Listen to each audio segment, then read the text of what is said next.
Bueno, hoy tenemos el gusto de tener en nuestros estudios de Fogón en Fogón en Buenos Aires y de la radiofrecuencia 808 de Salinas de Uruguay. Tenemos con nosotros a Cecilia Fajardo Gil, que es curadora de arte, y la estamos molestando. ¿Dónde estás en este momento, Cecilia?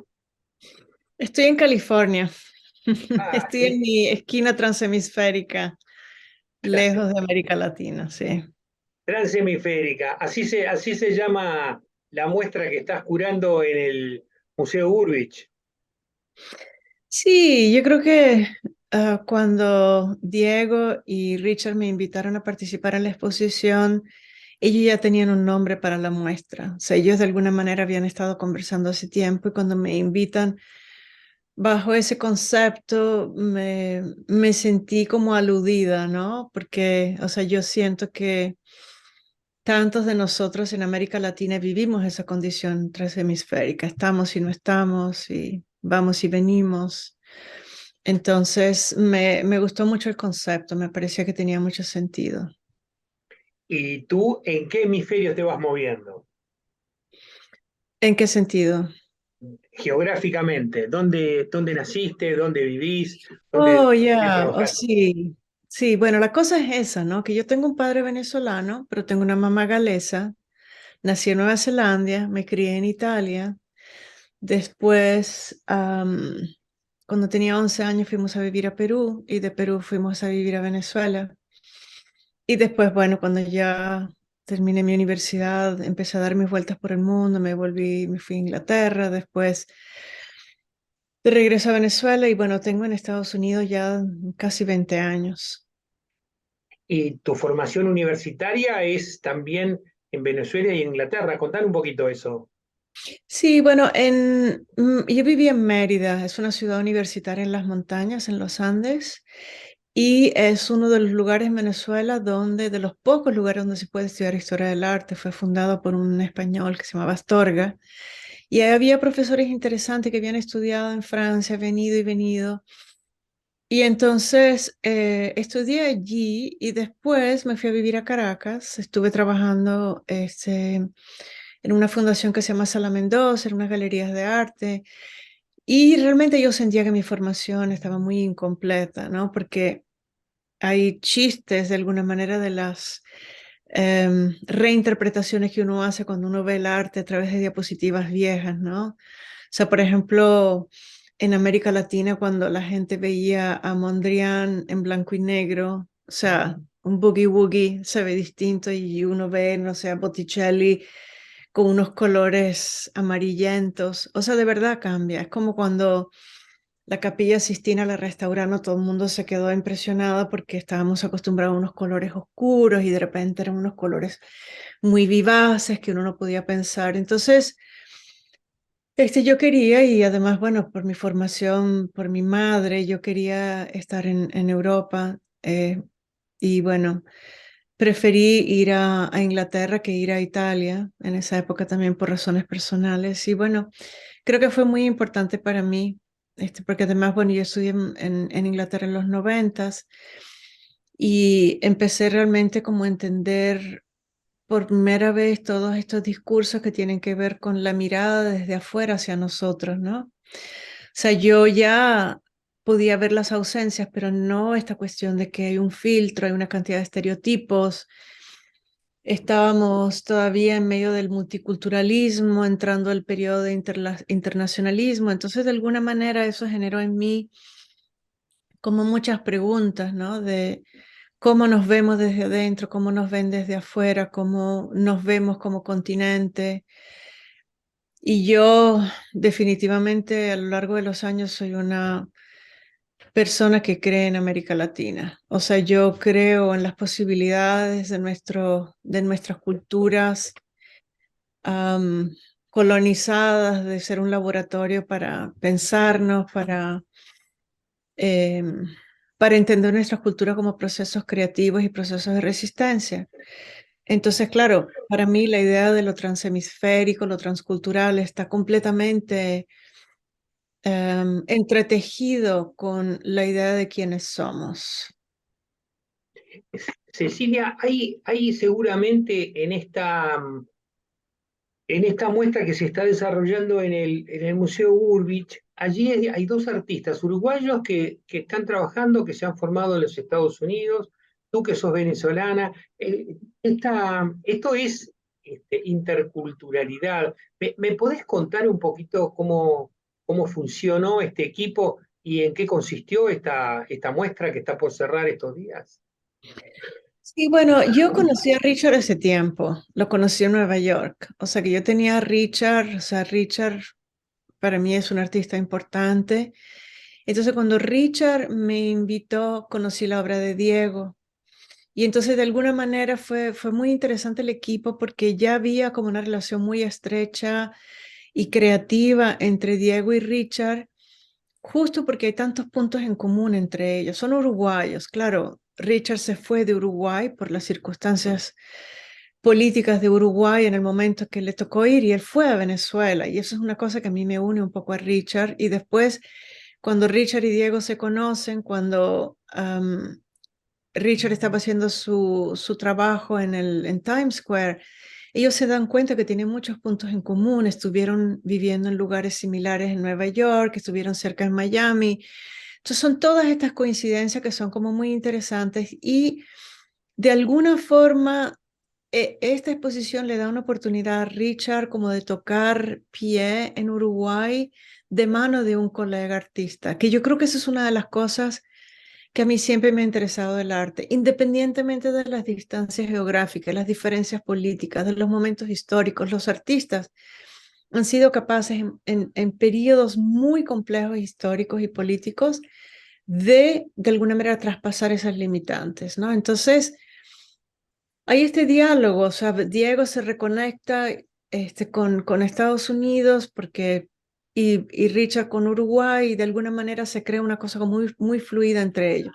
Y yo formo parte un poco como un puente en ese sentido, ¿no? Entonces, claro, como yo soy una persona que soy latinoamericanista, yo veo cosas en las obras de ellos que tienen que ver justamente con el hecho que ellos son artistas uruguayos también, que vienen de una tradición histórica, de una modernidad particular que tiene una relación específica con lo experimental, con lo abstracto. Entonces yo veo todas estas operaciones interesantes que ocurren allí, pero ocurren de esa manera, que es Richard traducir el ruido de Nueva York entre algo que es color, que es, perdón, sonido, después Diego convertirlo en otra cosa. Entonces se transforma en esta especie de laboratorio de rearticulación de todos estos espacios geográficos y estos elementos culturales que yo creo que son muy simbólicos de quiénes somos culturalmente como continente. Solo que, bueno, nosotros tendemos a ser siempre bastante nacionalistas y qué es lo que es esto y lo otro. Entonces, claro, aquí hay una particularidad que son uruguayos, pero al mismo tiempo son artistas que son transhemisféricos, que son transculturales. Y son muy contemporáneos porque los dos son profundamente experimentales, ¿no? Y además la temporalidad de las obras de ellos me parece que es un concepto importante para entender cómo nosotros estamos constantemente digiriendo y repensando nuestros momentos históricos, o sea, la presencia de la vitriola, de la lavadora, de estos elementos que son más históricos, de las piedras de la Rambla, y al mismo tiempo en el caso de Richard, y esta obra en donde el colchón y la obra de los cuatro puntos cardinales de Richard se unen entre ellos, ¿no? Un objeto viejo con una obra que tiene que ver con algo muy contemporáneo. Entonces, yo lo que siento de esta exposición y de lo que ellos han hecho es que ellos de alguna manera representan esa posibilidad que existe de crear estos espacios, no solo de co-creación, pero como de cierta compartir, solidaridad, comunidad. Hay una cosa como de lo comunitario aquí que a mí me parece, y de lo colectivo, ¿no? Porque muchísimas veces estamos muy aislados y eso es muy complicado. Cecilia, ¿sabes qué? La pregunta es, ¿cómo te enfrentaste a esta curaduría? Porque, digamos, un público no lego ante el arte contemporáneo, tan experimental, requiere seguramente un esfuerzo especial para poder exponer y poder acceder al público no acostumbrado a las formas muy contemporáneas de arte. ¿Cómo fue ese desafío? Bueno, mira, o sea, yo en realidad, o sea, además estamos exhibiendo en el Museo Gurvich, que es un museo en el fondo profundamente moderno, ¿no? Es un museo que celebra la obra de Gurvich, que es uno de los artistas modernos más importantes de Uruguay. Pero como este año se celebra también todo el año programación sobre el tema de la migración, ahí se termina creando un hilo conductor entre lo que era en su momento Gurvich, era un artista de avanzada, y lo que serían unos artistas contemporáneos hoy. Yo lo que pasa que, mira, o sea, en mi trabajo curatorial, yo muchísimas veces trabajo con cosas que el público no acepta de primera mano. O sea, no estoy trabajando con lo que es súper popular, etcétera, etcétera, sino que uno lo que trabaja es a partir del hecho de que tú tienes artistas que están haciendo algo que es relevante.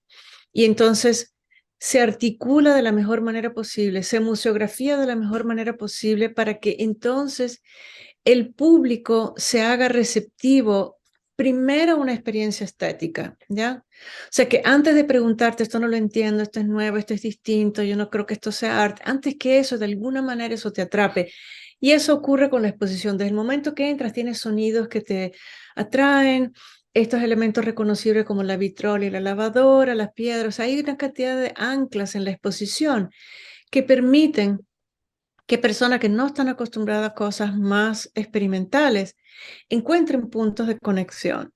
Porque si tú puedes colocar esa lavadora que tú reconoces en un espacio y está promoviendo un sonido, tiene que ver con Sampaio, que es un poeta uruguayo, entonces te das cuenta que es posible en la contemporaneidad tocar temas que nos conciernen y que nos llevan también de atrás para adelante. O sea, no tenemos por qué ser seres contemporáneos desligados del pasado. Y yo creo que yo no pienso cuando estoy curando, uy, el público no le va a gustar, no está acostumbrado.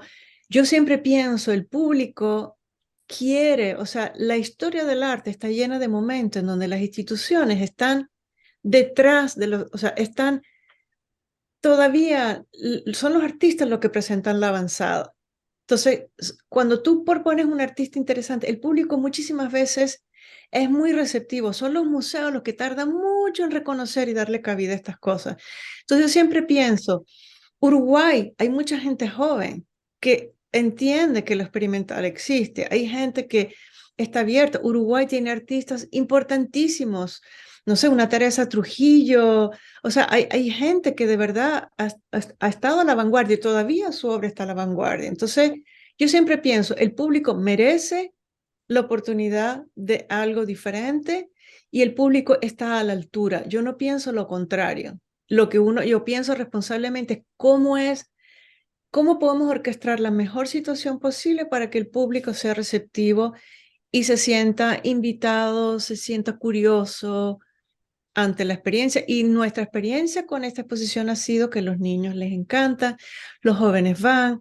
O sea, se ha demostrado lo que sabemos, que el mito de que el arte contemporáneo a la gente no le gusta es mentira.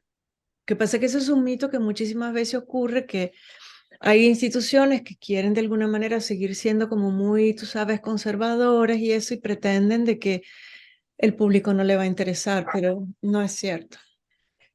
De todas maneras, es un lenguaje que requiere un cierto aprendizaje, un cierto entrenamiento. Se requiere allí alguien que nos cuente algo, ¿no? De este concepto en el arte conceptual.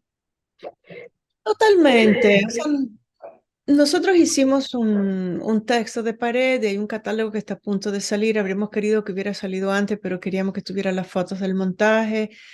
Hay un departamento de educación en el museo donde dan visitas guiadas, donde se explica el concepto de la exposición.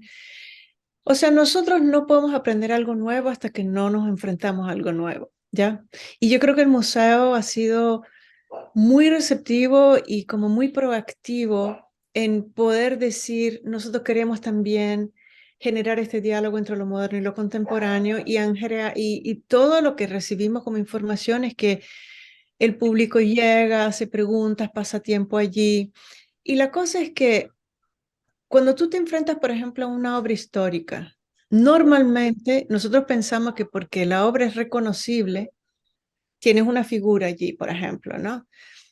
Sabemos, esa obra necesita de tanta información como tantas otras para poder entender realmente qué era lo que el autor pretendía hacer, qué significaba pintar esa obra en ese momento, cómo la podemos interpretar, etcétera. Del arte contemporáneo no es diferente. Lo que pasa es que estamos acostumbrados a que hay ciertos lenguajes que especialmente cuando son figurativos, por el solo hecho de poder reconocer algo figurativo ya la entendemos. Y eso es un mito.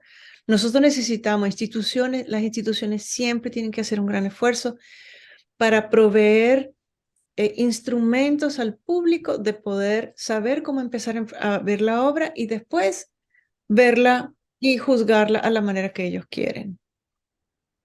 Está clarísimo. Cecilia, ¿en qué proyecto estás ahora? Tú te has dedicado mucho al arte de las mujeres contemporáneas, ¿no? ¿En qué proyecto Sí. estás?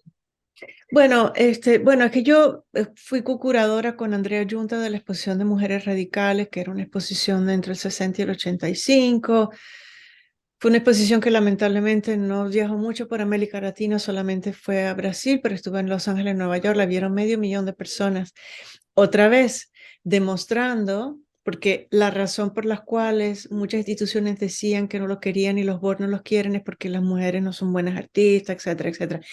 Y resulta que 500.000 de personas ver una exposición de esa naturaleza quiere decir que la gente sí está dispuesta a verlo. O sea, por eso te digo, siempre para mí el público siempre le puedes ofrecer más y lo puedes poner más. La otra cosa que estoy haciendo ahora, o sea, yo ahora definitivamente una de mis grandes cosas es trabajar con mujeres, porque las mujeres, hay mucho menos información, hay menos promoción, hay menos visibilidad para las mujeres en general.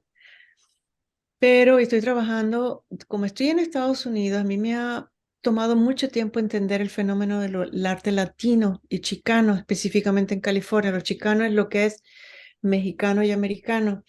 Y es un arte que está muy marginado y nosotros desde América Latina vemos el arte latino también como, uy, no, es como gringo, qué sé yo, y hay toda una serie de prejuicios tanto dentro de Estados Unidos. Entonces, estos artistas no son aceptados ni en América Latina ni en Estados Unidos. Literalmente ocupan un espacio liminal rarísimo y yo, o sea, siempre, o sea, si yo pudiera decir que yo tengo una meta en mi trabajo, es trabajar en esas áreas del arte en donde hay marginación y borramientos, porque vamos a borrar mujeres porque son mujeres, vamos a borrar latinos porque son latinos, negros porque son negros, o sea, son ideas demasiado primitivas y prejuiciadas como para que sea así.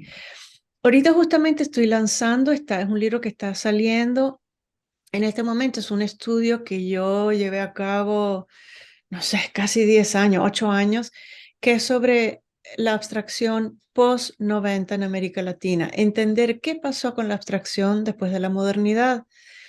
Y el libro está dividido por temas, o sea, estoy pensando la abstracción desde el género, desde lo popular, desde la crítica de la modernidad. Y es un libro que terminó siendo de 280 artistas, de 500 páginas, es un monstruo.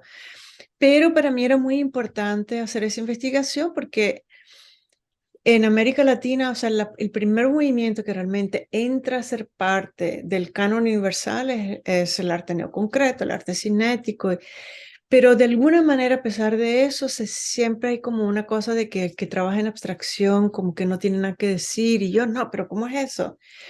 Y resulta que hay cientos y cientos y cientos de artistas utilizando abstracción, a veces como lenguaje único, a veces como uno de los lenguajes, y no son necesariamente utilizados para no decir nada. O sea, algunos sí están haciendo investigaciones sensoriales, pero la gran mayoría están buscando formas diferentes de decir cosas.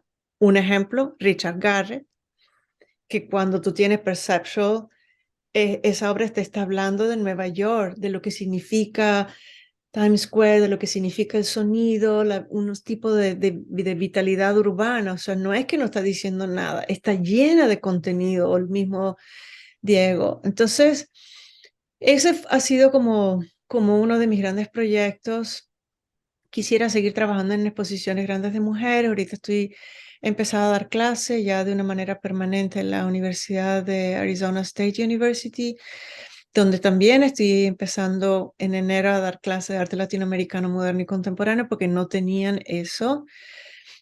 Justo estuve en Princeton hace casi 2 años y con una colega que se llama Irene Small dimos el primer curso de arte latinoamericano moderno. O sea que hay mucho que hacer para América Latina. Entonces yo entre América Latina y los latinos, a mí me parece que un país como este, que tiene una migración tan bárbara y no sabemos suficiente, ¿no? De esto y entender, porque al final tienes que entenderlo y después integrarlo digamos, a discursos más amplios.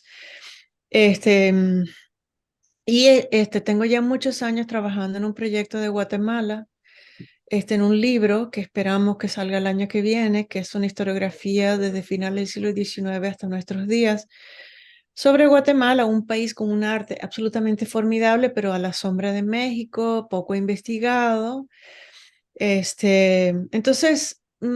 Últimamente me he dedicado más y más y más a la escritura, la investigación, o sea, mi trabajo de historiadora del arte. Y mis dos proyectos curatoriales grandes en este momento tienen que ver con artistas chicanos. Creo que nos va a gustar mucho cuando inaugures esta muestra de los artistas chicanos. ¿Va a ser una exposición en dónde? Bueno, ahorita justamente, tú sabes que cuando yo hice la exposición de mujeres radicales, a mí me sacaron del museo donde yo estaba porque era demasiado radical y tardamos un tiempo y después la tomó el Hammer Museum, la auspició la Getty. O sea que fue muy complejo. Yo me di cuenta en ese momento lo duro que ha sido para las mujeres, porque aún en el siglo XXI, alguien como yo sufre algo así por defender el arte de unas mujeres y digo, wow. Entonces, claro, con los artistas chicanos nos ha pasado igual. El museo donde iba a ocurrir la exposición, entró un nuevo director, que fue lo que pasó con Mujeres Radicales. El director nuevo que entró quitó el proyecto y me quitó a mí. Y en el arte chicano, esta exposición que se llama Chica Next Body, pasó lo mismo. Esta persona dijo que era una exposición inmoral, porque qué sé yo y qué sé yo. Entonces, en medio de eso y la pandemia, ha habido 2 años de muchas complicaciones para el proyecto, pero estamos justo a punto de cerrar el primer venue en California y tenemos como 3 o 4 museos más que están interesados. Y estoy muy entusiasmado, tenemos un catálogo muy importante con autores muy buenos, pero no te puedo decir quién es el museo porque no hemos firmado el contrato, pero otra vez, ¿qué significa hacer un proyecto que va en contra de las convenciones y del canon? Eso, tener que luchar y luchar y luchar y luchar contra corriente y es realmente bastante complejo. Y estoy trabajando en un proyecto de una artista que se llama Patsy Valdés. Yo recibí un grant del Andy Warhol Foundation para investigar su obra y tengo un proyecto de exposición. Es una fotógrafa absolutamente formidable, experimental y espero que ese proyecto no tengo todavía un lugar. Pero entonces, bueno, es eso, pero ahorita he decidido, he tomado la decisión y es una cosa en la que estoy desde hace ya algunos años, porque estoy trabajando es mi gran proyecto ahora, que es un proyecto de historia decolonial de América Latina. Yo recibí una beca del Princeton, otra del Clark Arts Institute y de Harvard para trabajar en este proyecto, pero es un proyecto que ahora entiendo tiene que ser absolutamente colectivo, porque si tú tienes a África en América Latina, yo no soy una experta. Entonces es un proyecto que me va a tomar unos años, pero estoy muy entusiasmada porque va a ser otro proyecto difícil porque la Academia Americana pretende que quienes trabajan en la academia y publican no tienen que ser pagados. Yo no puedo pedirle a un investigador en Sao Paulo o en Bogotá o en Medellín que me escribas y me dé su trabajo gratis. Entonces tengo que hacer un gran trabajo de reeducación de las instituciones que dan fondos para poderle pagar a la gente. Y no me importa si es una persona que acaba de graduarse o es un profesor eminente en Harvard, ¿entiendes? Yo quiero limar esa jerarquía, pero ese es mi gran proyecto a largo plazo. Aparte de que, bueno, yo me comprometí ahora a dar clase. Yo quiero trabajar con los jóvenes. Los jóvenes son el futuro y siento un compromiso hacia las generaciones del futuro de formar cierta conciencia, de formar personas que no sean racistas, que estén conscientes, que entiendan que el mundo es muy amplio, que el canon americano no es el único. Entonces tengo como ese rol entre curaduría, investigación, enseñanza, es como mi cosa. Pero esto es un buen momento porque, bueno, por ejemplo, Transhemisférico fue un proyecto que se pospuso 2 años, finalmente se dio. Tengo una exposición ahorita en Nueva York hasta febrero, que es sobre mapas, que son 4 mujeres latinoamericanas. Está Lea Lublin, que era argentina, Margarita Paxa, también argentina, Magali Lara, que es mexicana, y Anabela Gaiga, que es de Brasil, que es un poco repensar el tema de la geografía, de no solamente física, pero desde la subjetiva, desde la artística, a partir de estas mujeres históricas. Entonces, eso es otro proyecto que se pospuso 2 años por la pandemia. Mi libro de abstracción, que, bueno, lo tengo acá, A verlo, a ver la carátula. sí, Mándamela después igual, una foto. este es el libro. Remains Tomorrow. Fantástico. Y este libro estoy muy feliz. Yo, bueno, mi gran meta es hacerlo en español, por supuesto, pero bueno, tiene además 28 artistas contemporáneos para que se entienda que hay tantos entendimientos distintos de la abstracción. Hay un texto histórico de Juan Ledesma. Y bueno, yo escribí 9 introducción, o sea, nueve textos para cada uno de los temas, más la introducción, hay biografías. Estoy muy feliz, lo vamos a lanzar en diciembre. Entonces, bueno, mira, yo creo que lo que es importante, como hay tanto por hacer, cada una de estas son pedacitos de algo, pero Transhemisférico fue además muy especial, no solo por trabajar con Diego y con Richard, sino porque por primera vez fui a Uruguay. Qué bueno. Qué bueno, qué Sí, bueno, sí, genial.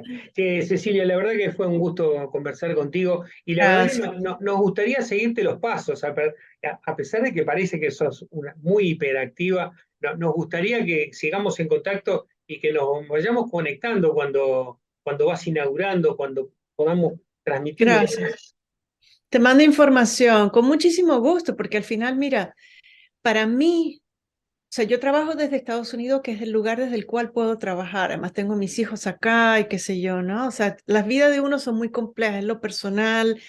Yo soy una venezolana que no tiene país en este momento, pero yo sí me propuse desde donde esté de trabajar con América Latina. O sea, a mí me importa esa relación y quiero traducir estas cosas al español. Al final es seguir expandiendo América Latina como voz y sus artistas en todos lados, ¿no? fantástico, fantástico. Entonces, quedamos en ese compromiso, nos seguimos. Sí, vale. Muchísimas gracias por la oportunidad. A ti, Cecilia, un gusto, gracias. Adiós. Chao.